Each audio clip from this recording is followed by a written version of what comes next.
ओम शांति। निराकार परमपिता परमात्मा शिव ने ब्रह्मा के तन में आकर के जो भविष्यवाणियां उच्चारण की हुई हैं वो आज आप लोगों को बताएंगे। भगवान ने जो भविष्यवाणियां की हैं, भविष्यवाणियां तो दुनिया में बहुत की हैं, लेकिन आज जो देखना है, जो परमपिता परमात्मा ने ब्रह्मा के तन में आकर भविष्यवाणियां की थीं, उन भविष्यवाणियों में से कितना सत्य हुआ है, कितना अभी तक प्रैक्टिकल में देख चुके हैं और उन भविष्यवाणियों में कितनी सच्चाई है और जो आगे के लिए भविष्यवाणी की है उसमें क्या क्या बताया है और आगे चल के क्या क्या होना है। तो पहले वो देखना है कि जो भविष्यवाणियां अभी तक हो चुकी हैं उनमें सच्चाई क्या है, क्योंकि ऐसे तो भविष्यवाणियां कोई भी कर देता है, कई लोग कर देते हैं, वो कुछ काम के नहीं, वो ऐसे ही दुनिया में अफवाह की तरह फैल जाते हैं। कोरोना के टाइम पर भी बहुत लोगों ने भविष्यवाणियां की और भी कई समय प्रति समय भविष्यवाणियां करते रहते हैं। उस टाइम पर किसी ने भविष्यवाणियां की, एक 5 साल के बच्चा ने भविष्यवाणी की थी कोरोना काल में कि 2023 तक सारी दुनिया में मात्र 20% लोग ही बचेंगे, सब खत्म हो जाएंगे, नष्ट हो जाएंगे। तो ऐसे भविष्यवाणियां तो कोई भी करते रहते हैं, ऐसे कोई काम की भविष्यवाणियां नहीं है। भविष्यवाणी किसको माना जाता है? जिसने भविष्यवाणी की है उसकी कही हुई बात कितना आज तक पूरा हुआ है, कितना उसमें सत्य है, कितना एक्यूरेट हुआ है, उसको देख करके आगे की जो बात है उसको कहेंगे भविष्यवाणी। जिसको कुछ पता ही नहीं है, ऐसे ही कह दिया और दुनिया में फैला दिया, कुछ काम की बातें नहीं होती हैं। इस प्रकार के कुछ लोगों की जो भविष्यवाणी की कुछ मान्यता होती है, कई लोगों की भविष्यवाणियां तो लोग ऐसे ही दुनिया में आवाज फैला देते, अफवाह फैला देते हैं। कई लोगों ने भविष्यवाणियां की हैं कि दुनिया 2000 में खत्म हो जाएगी, 2025 में खत्म हो जाएगी, 20 में खत्म हो जाएगी, ऐसे बहुत भविष्यवक्ता हैं दुनिया में।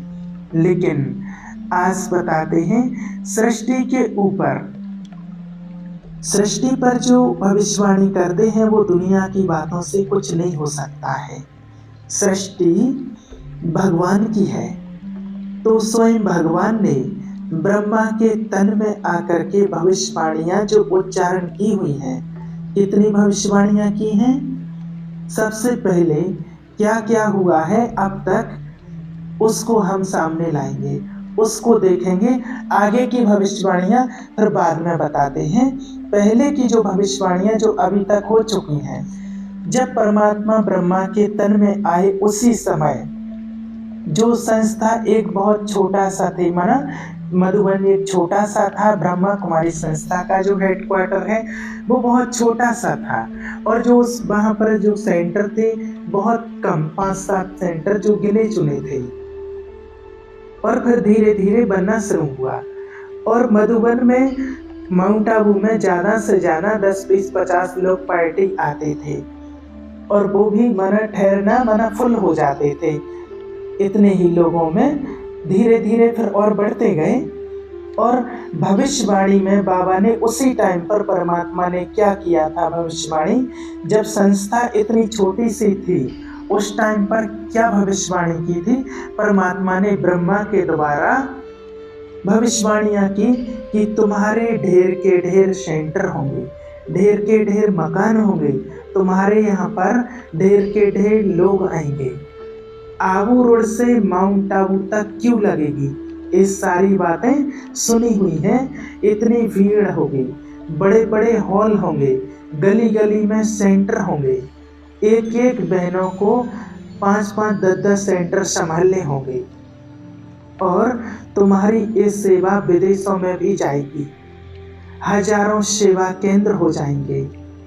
और उस समय की सोचिए, जबकि 5-7, 10-20 लोग बैठे हुए हैं, 5-7 मात्र सेंटर हैं, ब्रह्मा बाबा बुजुर्ग हैं और मात्र 10-25-50 लोग आते हैं और बाबा क्या उमंग भर रहे हैं। तो सोचते थे कि बाबा हमें उमंग बढ़ाने के लिए कहते हैं, उत्साह बढ़ाने के लिए कहते हैं कि किसी का उमंग उत्साह कम ना हो। लेकिन आज हम प्रैक्टिकल में, अब साकार में, अब हम प्रैक्टिकल में देख रहे हैं मधुबन बाबा का घर कितना बेहद है। 15, 20, 30 हजार लोगों को ठहरने की वहां पर व्यवस्था है, बाबा ने बना के रखी है। इतनी बड़ी संस्था, इतनी व्यवस्था देने वाला आज और कोई नहीं है। तो जो बाबा ने भविष्यवाणी की थी कि इतना बड़ा होगा, तो आज वास्तव में इस संस्था का वट वृक्ष कितना विशाल हो चुका है, ये हम प्रैक्टिकल में देख रहे हैं।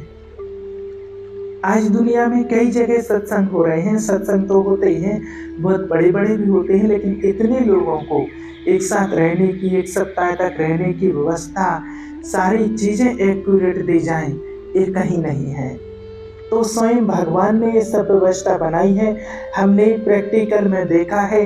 जो भविष्यवाणी बाबा ने की थी और वो आज प्रैक्टिकल में हमने देखा हुआ है। इतना बड़ा हॉल, डायमंड हॉल जो बना हुआ है, जो 25 हजार लोग एक ही हॉल में बैठते हैं, इस प्रकार की व्यवस्था हम साकार में अभी देख रहे हैं। वो भविष्यवाणी पूरा होते हुए देख रहे हैं। आज सभी को, अधिकतर लोगों को पता है जो ब्रह्मा कुमारी से जुड़े हुए हैं, कि जब डायमंड हॉल बना हुआ था, जो सबसे बड़ा हॉल है एशिया का, जब वो बना हुआ था उस टाइम पर भी बना, आधा बना हुआ था। उस टाइम पर जब शिव बाबा की पधरामणी हुई, तब बाबा ने कहा कि इसको और बड़ा करो। अभी पीछे साइड की दीवार नहीं बनी हुई थी उस टाइम पर, और उस टाइम पर हॉल में बैठे होंगे 4-5 हजार लोग करीब बैठे हुए होंगे, और इतने ही लोग और बैठ सकते थे, इतनी जगह उसमें खाली डली हुई थी। इतने से जितने बैठे हुए थे उससे ज़्यादा भी लोग बैठ जाते, 5-7 हजार लोगों की जगह खाली डली हुई थी। उस टाइम पर शिव बाबा ने कहा कि इसको और बड़ा करो, इसको डबल करो, ये कम पड़ेगा। तो वहाँ पर उस टाइम सब लोगों के मन में संकल्प आया कि इतना बड़ा तो हॉल है, बाबा कह रहे हैं तो बड़ा तो कहीं ना होगा।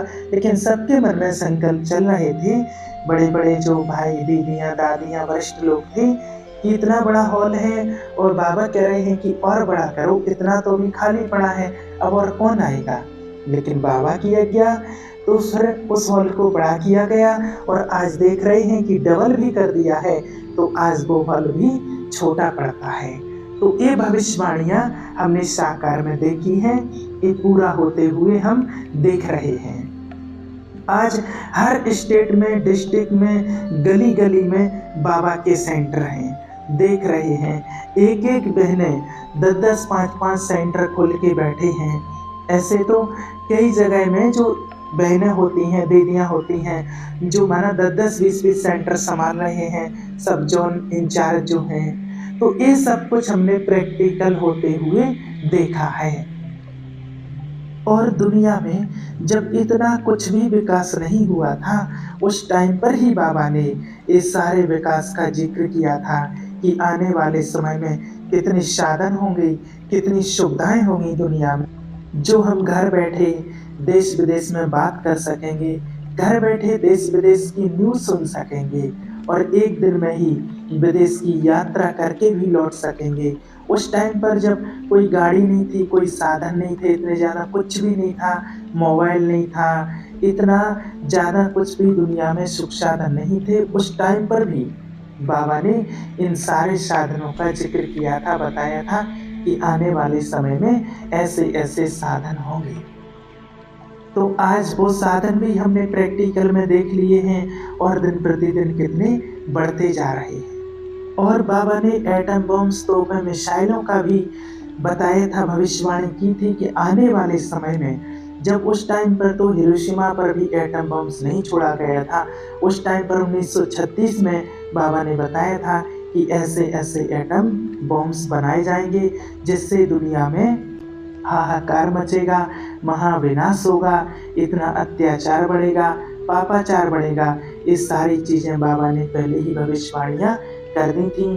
तो आज वो सारी भविष्यवाणियाँ जो भी बाबा ने बताया था वो आज हमने प्रैक्टिकल में होते हुए देखा है और देख रहे हैं, देखते जा रहे हैं। तो हम बहुत कुछ प्रैक्टिकल होते हुए देख रहे हैं। जो भविष्यवाणियाँ थीं और जो उस टाइम पर जैसे घटनाएँ घटती थीं तो उस टाइम पर बाबा को सुनाते थे। बाबा आज सुनामी आई, बाबा आज भूकंप हुआ, इतने लोग मर गए। तो बाबा क्या कहते थे उस टाइम पर कि रिहर्सल है, ये फाइनल नहीं है। ये क्या है? रिहर्सल है। ये फाइनल नहीं है, फाइनल तो अभी होना है। और अगर कुछ भी होता, आज भी अगर इतनी घटनाएं घट रही हैं और बाबा इस टाइम पर क्या कहते, ये भी रिहर्सल है, अभी फाइनल नहीं है। इशारा क्या दिया कि ऐसा समय आएगा, बीमारी ऐसी आएगी जो दवाई नहीं मिलेगी। दवाई ढूंढते रहेंगे तब तक ढेर के ढेर मरते रहेंगे, मर जाएंगे। समय ऐसा आएगा कि तुम घर से बाहर निकल नहीं सकोगे। समय ऐसा आएगा कि तुम सेंटर तक पहुंच नहीं सकोगे। कब होगा? बाबा ने कहा था ना कि अचानक होगा। सब लोग कहते थे, तो बाबा ने कहा अचानक होगा, एवर रेडी रहना है, बहुत काल का अभ्यास चाहिए, ये सब बाबा कहते थे। लेकिन प्रैक्टिकल में ये सब हमने देख लिया है। अचानक हुआ। कभी कोई सोचा था ना?